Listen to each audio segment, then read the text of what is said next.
Hello everyone, Shroomraver here, and today I have for you my team analysis video for week number 8, that's 9, week number 8 of the Pokemon Premier League Division 2 Season 4.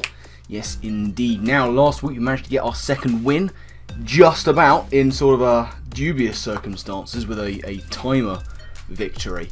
This week we're looking to make it 3 and 5?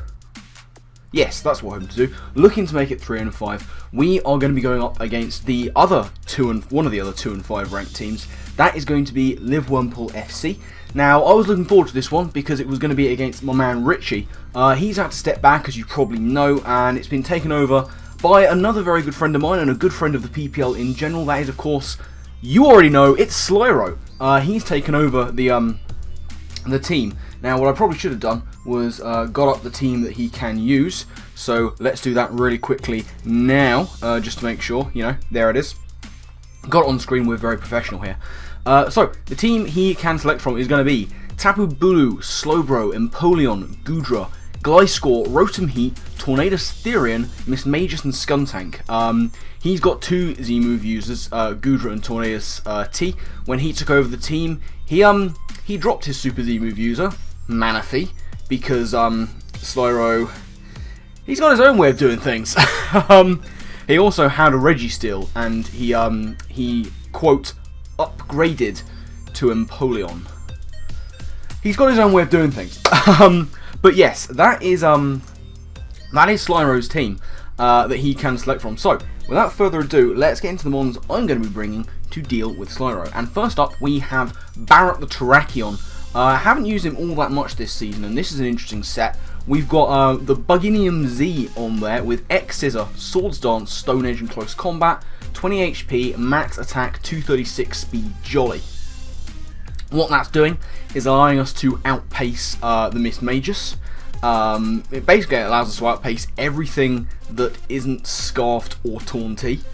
Now, I'm kind of hoping Terrakion is going to act as a Slowbro lure. Pretty sure he's bringing Slowbro, he kind of has to.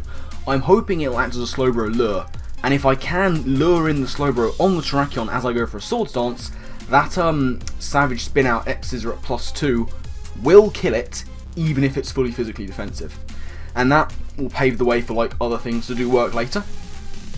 And also, you know, Terrakion, it just hits hard. Like, a +2 close combat from Terrakion is going to hurt pretty much anything that isn't, well, the Slowbro, but we've got stuff for that. You know, it obviously won't affect the Mismagius, and certain variants of Bulu and Gliscor will take it. But everything else is just dying, really. Just dying. So that is Terrakion. Next up, we have Spaceman the Mamoswine. Expert belt set here. Earthquake, Icicle Crash, Rock Slide and Ice Shard. This is your Common or Garden Max Attack, Max Speed Jolly set. I hit, if I'm not wrong here, I hit everything except 2 things for super effective damage, those being the Slowbro, who I can't really touch with a Mamoswine anyway. I don't set any store behind Freeze Dry Mamo, except in exceptional circumstances. This is not one of those circumstances. The other thing I can't hit for super effective damage is Mismagius, but let's be real, Icicle Crash is hurting that. Everything else is hit super effectively, so that's why the Expert Belt is on there. Mamoswine can do massive amounts of damage to his team once that Slowbro is gone, and that's why we have Terrakion as the lure. Next up, we have Ibra the Zapdos. This is a Choice Scarfed Zapdos with Thunderbolt, Volt Switch, Hidden Power Ice and Ancient Power, 32 HP, Max Special Attack, 4 Speed F, 220 in Speed with a Tib in Nature. Again, Zapdos can do a massive amount of work, and so far Zapdos has done work when I've brought it in an offensive role. Defensively it's done okay. Like, Zapdos has been probably one of my more consistent mons across a variety of roles. You know, the numbers don't tell the whole story with Zapdos. And again, Zapdos can put in a massive amount of work. You know, Slowbro, Empoleon, Tornadus, they're all weak to its stab. His switch-ins are going to be along the lines of Gliscor to try and block Volt Switch. I have Hidden Power Ice for that. If I can catch it on the switch, that's going to be nice. And it's just got nice neutral coverage. Like, Hidden Power Ice basically counts as neutral on like Bulu and Goodra because it's not hitting them particularly hard depending on their sets. But yeah, Zapdos can really run riot, especially if I can get rid of the Gliscor, and he has a team that is susceptible to electric. He has some answers to it, but he has a fair amount of weaknesses, and quite predominant weaknesses as well. Ancient Power is there, basically, for Rotom. That's pretty much it. Next up, Araquanid Weapon Flow returns. We've got a very much more standard Araquanid set here. AV, Max HP, Max Attack, Adamant. We've got Liquidation, Leech Life, Poison Jab, and Mirror Coat. I was kind of tossing up between Infestation and Mirror Coat here. I wanted the Mirror Coat. Initially, I didn't actually have Araquanid on this team. I had a completely different idea with this team, but you know, it's nice to have a switch into the Goodra. It's nice to have a switch into the Rotom Heat. And if Rotom Heat decides it wants to Volt Switch around and do some big damage, I can Mirror Coat and just hit something. I'll probably live a Thunderbolt. I can just kill it straight off. Yeah, it's an Araquanid. It's going to do what it does. Next up, we are going to have Oxide the Salazzle. We have got a Toxic Plate Salazzle here. Fire Blast, Sludge Wave, Toxic, and Flame Charge. 92 in HP, max special attack, 164, speed, timid. Again, that's outspeeding, I'm pretty sure that's outspeeding everything, everything that isn't the Tornadus. It might be the next lowest after Miss Magus, though, I'm not sure.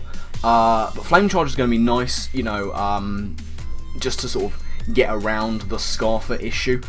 Here's the thing about Slyroh. He always, but always, brings some kind of Scarfer that he doesn't think I'll be expecting, and most of the time I haven't seen it coming. I know he's going to do it this time, I'm just not sure what it's going to be. Like, we'll get into what I think he's going to bring later, but there are a number of potential ideas for his Scarfer that he's going to bring, and there's a few things there that I quite fancy he could bring along. So yeah, if I can get to +1 with Salazzle, I'm pretty much going to be outspeeding everything. And I can dish out some big damage, you know, stuff like Goodra, I have Toxic for that, Empoleon as well, Slowbro, you know, everything else is taking a fairly sizable chunklet of damage. Final member of the team is going to be Sadie the Mawile, coming back with a very standard physically defensive spread, Leftovers, Intimidate, Stealth Rock, Iron Head, Knockoff, and Play Rough. Originally, this was a weird sub-Salak Baton Pass set into the Mamoswine. But it was very contingent on me getting rid of the Slowbro first, and I realised that Slowbro might not necessarily be his switch into Terrakion. I need to deal with the Gliscor first. So instead, I decided to bring a more normal looking team and use Mawile specifically as a switch into Tapu Bulu. It almost entirely walls Tapu Bulu, any physical variant for sure. Even with Earthquake, you know, Tapu Bulu is its own worst enemy there because of the grassy terrain, which nerfs Earthquake's power. And at -1, Mawile is tanking, it's iron heading, it's knocking off any kind of nasty items, and basically jobs are good. So yeah, that's pretty much the team I'm going to be bringing. Looking at Slyroh's team, the things I am anticipating, the Bulu can put in a massive amount of work, the Slowbro is absolutely 100% coming, I'm almost convinced that the Goodra is coming, and that's the one I think is going to be his Scarfer. The backup to that would be the Gliscor, and I can very well see him bringing that Scarfed as well. You know, he surprised me before with Scarfers. I wouldn't put it past him to bring 2 this game, to be honest. The Rotom Heat I can very much see coming, and probably the Tornadus Therian just because it's a powerhouse. So yeah, I mean, Bulu, Slowbro, Goodra, Gliscor, Rotom Heat, and Taunt would be the things I'd expect him to be bringing to this one. Some of them are going to be Scarfed. I could well see him bringing a couple of Scarfers. It wouldn't surprise me. But that is going to be the breakdown of what I think he's bringing and what I'm bringing. Battle hopefully will be going up tomorrow, so look out for that. Make sure you go down into the description where you will find links not only to the PPL Discord server and shop, you'll of course find links to my boy Slyroh. Do make sure you go and check him out. He's a great guy. He uploads some fantastic content, and I'd look forward to our battle because, you know, I have a rivalry with Slyroh as much as I have with anyone. You know, obviously you got Shardy, you got Alex, and I think probably next you've got Slyroh, sort of hovering around the rivalry area of like Ryan people. But Sly and myself have had some pretty heckin' good battles, and I think this one's going to be no different. So make sure you catch that hopefully tomorrow. But that's going to be it from me. I rambled on far too long. So thank you all very much for watching, do hope you've enjoyed, and I guess with that, I'll see you next time. Laters.